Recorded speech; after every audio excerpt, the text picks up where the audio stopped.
Today, I want to talk to you about your future. Do you have a plan for your future? When you write a book, you never know what lines people are going to hone in on, or what lines are going to arrest readers and cause them to pause and reflect. 15 years ago, when I published The Dream Manager, I went on a media tour. I did interviews and book signings and met with people. I was amazed at how many times I was asked about a single line in the book. This is the line: most people spend more time planning their annual vacation than they spend planning their lives. It caught people's attention because it's true, but it also caught people's attention because it's a sad truth. The sadder truth is that most people have never been taught how to put together a life plan. Well, today, we're going to do something about that. Now, before we get too far, I want to set aside one myth about life planning. The idea isn't to plan every moment. The idea is not to cling rigidly to the plan you come up with today. The goal is to think intentionally about your future so you can live intentionally in the present. The idea is to identify what matters most to you and learn how to place what matters most at the center of your life. This focus and intentionality will change your life forever. The other option is to stumble along and just see what happens. This we know is a failing strategy. Napoleon famously said, "Those who fail to plan can plan to fail." It's time to come up with a plan for your life. Some people may say, "I'm too old to put together a life plan." Nothing could be further from the truth. In fact, the older we get, the more important it is to reflect upon our future. When people get close to about the age of 60 years old, they tend to start thinking about the end of life. It's just something that happens to people. But the reality is, if you are 60 years old today and in reasonable health, you are likely to live for another 25 years. And not having a vision for those 25 years of your life would be a tragedy. Everything great in history has been built by people who believe that the future could be better than the past. Do you believe that your future can be better than your past? Maybe you do, maybe you don't. Lots of people don't. All I ask is that you stay open to the possibility as we work our way through this exercise. Stay open to a better future. It may not involve the same things as your past. It may involve new people, activities, and adventures. Your better future may not be bigger than your past. Bigger isn't always better. Sometimes a smaller, simpler future is a better future. Only you know, and that's why this visioning exercise is so important. Many years ago, I met a master architect at a party. I'm an introvert and not that comfortable around crowds of people, especially groups of people I don't know. And I'm not good at small talk. Sure, I can do it, but I'm not that comfortable doing it, and it doesn't feed my soul. So when I find myself in these situations, I look for someone interesting to talk to, and I find out what it is that they know more about than anything else in the world. You see, my experience has been that most people are absolutely fascinating if you talk to them about the one thing that they know more about than anything else in the world. And I try to learn everything I can about that one thing that they know more about than anything else. This has led to some of the most amazing conversations of my life.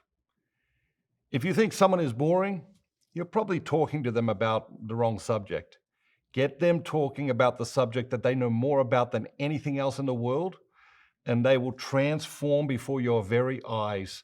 They become animated and their eyes begin to smile.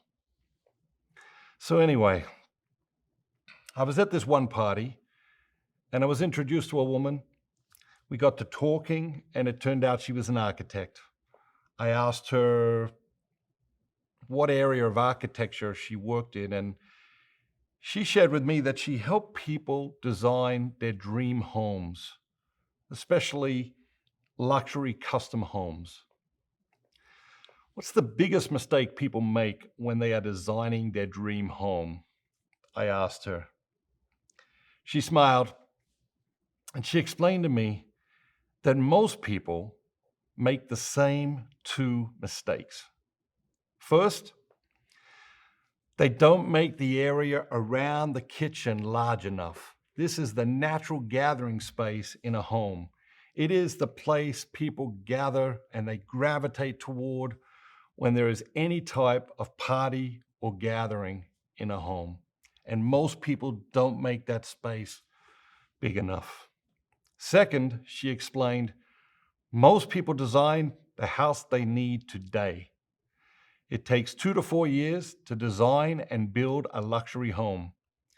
So if you design the home you need today, by the time you move into it, your needs have already changed, and depending on what stage of life you're in, those needs may have changed significantly. So I asked her, how do you help your clients avoid making these mistakes? What I then heard was genius. She explained to me that she had her clients put together a 25-year plan for their home. She explained that the focus of how most people use a home changes every 5 years. So by breaking the next 25 years into 5-year increments, she helps her clients develop a vision for each 5-year increment for the next 25 years. The clients get a worksheet that is divided horizontally into 5 areas. Down the left-hand column of the worksheet is a bunch of lines for clients to list categories. And some of the categories are already pre-filled. The first is age. How old are you today? How old will you be at the beginning of each of these 5-year increments? If you're 45 years old today, you'll be 70 at the end of the 25-year plan. Next, she has her clients list their children and what their ages are today, and what their ages will be in each of the segments over the 25-year plan. Then she moves on to grandchildren and then to pets. People quickly realize that their children will be grown and off to college fairly quickly, and yet they may have been designing the whole home around their children. She then has clients list every room in the home they are designing and describe how it will be used in each of the 5-year segments. Ever since that night, I have been using a similar process to help people form a vision for their lives. And today, I encourage you to spend some time mapping out a vision for the next 25 years of your life. Now it's time to take out the worksheet we provided. If you don't have one yet, visit floydconsulting.com/plan25 to download your worksheet today. Across the top, you will find the 5-year segments, 5 of them for the 25-year plan. Down the left column, you'll find a number of categories. We start with the same categories that the architect started with in her 25-year plan. So firstly, how old are you today? How old will you be in each of the 5-year segments? Next, your spouse, name and age today, and age as it unfolds over the next 25 years. The names and ages of your children, names and ages of your pets. Then you'll find a whole bunch of categories. Jot down your vision for each of these aspects or areas of your life over the next 25 years. Don't judge yourself, don't edit yourself, just jot it down. You can make changes and edits later. For now, just trying to get our vision down on paper. Start with relationships. Identify a handful of relationships and describe how you would like to see them evolve over each time frame for the next 25 years. Then consider your home or living space. If you own or lead a business, envision your business over the next 25 years. How do you see it changing? How do you see it growing? Consider your own career. How do you see it unfolding and developing in each of the 5-year segments over the next 25 years? Reflect on your health. What will be your health focus in each of the 5-year increments? Take a look at your personal finances. When do you hope to be debt-free? Write it into the plan. What do you plan to have saved by different ages? Write it down. What do you plan to give away? To whom and when? Put it into your plan. What other financial goals do you have over the next 25 years? Next, consider your mind, your intellectual development, and your mental health. What's important to you in each of these stages? And then add other areas that are important to you. You may have a hobby that you want to continue to explore over the next 25 years.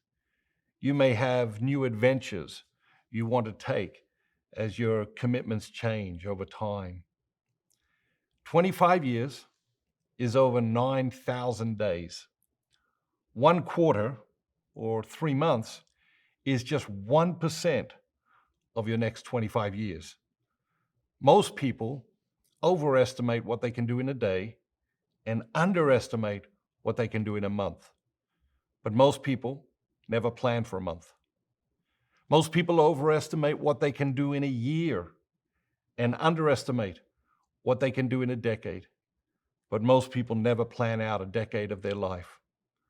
What can you do, be, and become over the next 25 years? Let's find out, and let's find out together. What are you going to focus on? What areas of your life could be improved tenfold? Yes, 10 times. Which areas of your life could be 10 times better? Most of us have areas of our lives that can be massively improved if we have the right plan and the right coaching. How would you like your life to be different 5 years from today? Do you have a plan? Most people don't.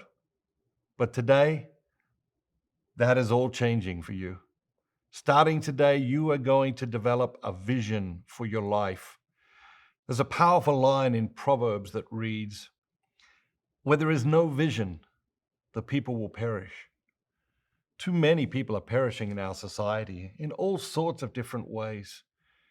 Do you have a vision for your life, for your career, for your business, for your marriage, for your parenting, for your health, for your personal finances?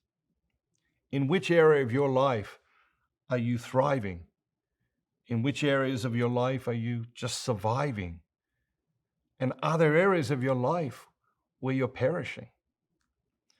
One of the most powerful experiences in my life has been having a life coach. I've had a life coach now for over 25 years, and it is amazing the things my coaches have helped me to see that I just didn't see.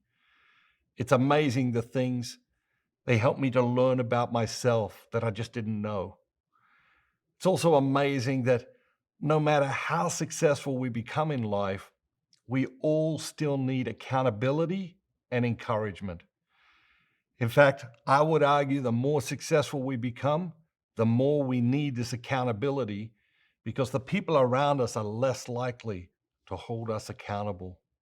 So today, I want to invite you to reach out to Floyd and enter into a life-changing relationship with one of our coaches. We have life coaches, business coaches, sales coaches, coaches for CEOs, and entrepreneurs. Your coach will help you develop and execute your 25-year plan. Your coach will help you develop a vision for your life. Your coach will help you to figure out what matters most to you and how to align your life with those priorities and values. Your coach will help you to schedule your priorities rather than prioritizing what's on your schedule. Your coach will help you avoid spending too much time on what is urgent and not enough time on what is important. Stephen Covey said, "To achieve goals you've never achieved before, you need to start doing things you've never done before." If you've never had a coach, today is the day. Get yourself a coach. Click here or visit floydconsulting.com today. Together with your coach, you'll develop a vision for your life, become a better decision maker, and build a bigger and better future for yourself, your business, and your relationships. It's time to become the best version of yourself.